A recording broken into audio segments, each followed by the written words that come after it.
Pothaminashi KHANGMINASI miyeng tabiriba khudimokpu adongi marup kamesor ningthawjana ngasisu charamna oksari loinana ngasi puduna laksariba topic asi ati karisu nate mahuksa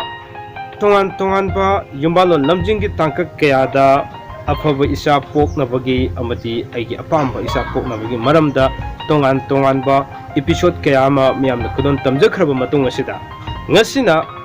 matau karamna Ishwargi mafmda amadi karam jaga singda aikoina Icha Nupa si nijagani haibagi matang asida ngasi miyamda khudol tamjage ngasi gi topic oina loina miyamda Pothaminashi KHANGMINASI na lauthuk saningba amana miyamna tongan ba wahang kya hangbirakpa amadi feedback kya pibirakpa amadi matam khara live stream oina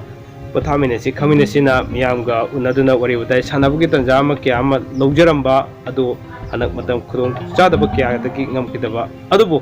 khajitang hena sop tongnaba mayamgi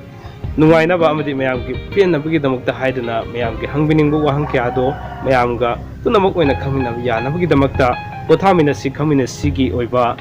PK subscribers haiba WhatsApp group amaso ekoi hangdoktona leirabani masidi yawbiningba singjo adamak sa number singdo aigi number 770598396 ta pibirakduna group asidi yawbiningba singjo adamak pibirakduna adomdongni number singdo pibirakduna yawbibi yakani habisu thamjage ngasi puduna laktariba topic isi miyam khudon tamjarage matau karamna Icha Nupa Ishwargi mafmdagi nijagani amadi karamba jaga singdagi nijagani haibagi matang asida ngasi miyamda khudon tamjage miyeng taminasi hariba Icha Nupa nibagi tanja asida aikoina ahanbada khangma darkar lerisi apokpu khurumbagi matangda ihan hane aikoina khangma darkar lei tasengnagidi aikoina Icha Nupa nibagi si sagaigi apokpu leriba sida salai taret ki hona leriba apokpu khurumbagi niti niyom singchigi matung ina kachitang hana khangdaba yadabam lei tasengna apokpu khurumbasi makan ahum thokna lei ahanbada funga apokpu khurumba ani subada sagai apokpu khurumba amati ahum subada poklen apokpu khurumba haiduna ahum thokna lei masigi manungda ahanbagi leriba funga apokpu khurumba sini ikoina haribasidani Icha Nupa nibagi oiba tanjama ikoina khangminaba tangai phadrisi adu haribasijo karamba matamda nijagani haibdusu ikoi khangminadaba yadabam lei maram aduna ahanbagi oina aina hojik leijariba funga apokpu khurumbagi matangda miyamda sugaina kitang thamjage funga apokpu khurumba sida Icha Nupa niba yai karamba matamda langban thada aduga lan niba yai inga thada yai punsi jangya niba su yai poinu thada loinana pot punamak hingna katkani katliba mi natana ataina chaba yade aremba punamak leinungdu phumgadabani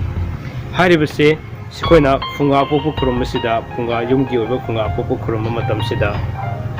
katliba pot khurimakto ahingba pot ngatamak ekoina katkadabani katliba khurimakse koina imungdugi miduna katliba miduna adumuk chagadabani aduga aremba singdu koina leinungdu phumgadabani masida mapung oina Icha Nupa pokpagi nibagi oinadi langban thasida namak koina tawgadabani habasima thamjage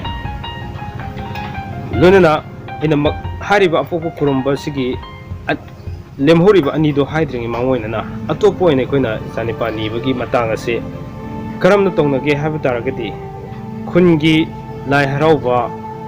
matamda koina takhun saba kaina tongnariba matam sidasu takhun saba sidagi koina borni jahuraga Icha Nupa phangnabagi ja poknabagi tanjatusu adumak ishwardagi lawminabagi khuduk saba kayamsu adumak tawdabadi nate loinana sidasu natana kanagumba Icha Nupa pokpa amagi mahaki ipan thaba ayuki ipan thaba matamda nahan si khajitang khangjanabagi maramdani mamangda ipan thabagi matangsu taka ama miyamna thamjakibado ipan thabagi ayuki matam asida ipan thariba amaibi tuda ipan thaba hek loibaga Icha Nupa ninabagi damakta amaibi dagi koina ngamjaba khara khasaraga Icha Nupa nihubagi khudong sabasisu adumak tongnadaba nate masisu adumuk ngasi fawba isorna sinbirakpa haijaba tare Icha Nupa phangbagi khudong sabada adumak ngasi buda leiba thengnajari asumna koina Icha Nupa nibagi Icha Nupa pambasingna Icha Nupa nibagi damaktasu khudong saba kya ase adumak tongnaduna ngasi fawba lai loinana ngisai aina thamjakiba pokpu khurumba lemhoriba makhan aniduna karino haiba taragadi ani subaduna sagai apokpu kurumba sagai apokpu karigi kurumdorino haiba taragadi sagai pibana pot punamak katkani thongani sagai punamak na chagani masi sagai apokpu kurumba haiduna khangnai masi jo dumak yamna tangai padaba tawdo yadraba mani mathana poklen pokpu kurumasina sagai gi thongba haiba mi amana thongagani aduga sagai dugi mayam punamak chaminagadam asumna ngasai mamangda ina thamjakhiba karam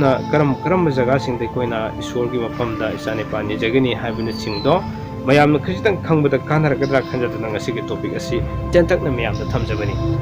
loinana ngasigi damaktadi Pothaminashi KHANGMINASI na pujaraba topic ase matang saida loisinjanabagi tanjado lawjarage loinana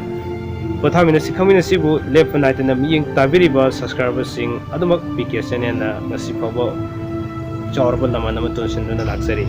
makata na damaksu miyeng tabiyo amadi subscribe to bidriba kyana subscribe to biduna ngak tang Pothaminaduna khangminabu yabu kadima khangminausi haibagi tanjado lawminasi haiba wafamsi thamjaraga ngasigi damakadi PK channel Pothaminashi KHANGMINASI na adombo